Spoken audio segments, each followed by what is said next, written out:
Assalamu alaikum. Hello everyone, welcome back to my another video. In this video, how to cut part of a circle in Photoshop. Select,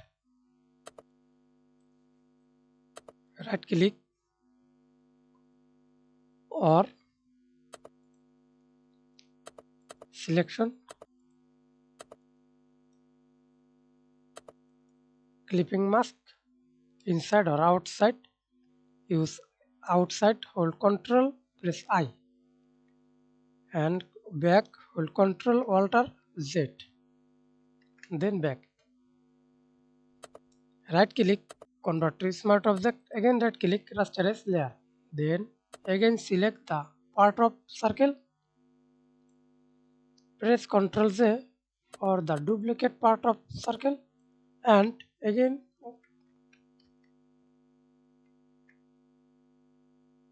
simply move. Press Ctrl D. Now see this move selection. Thanks for watching video. Please subscribe to my channel, like, comment, share.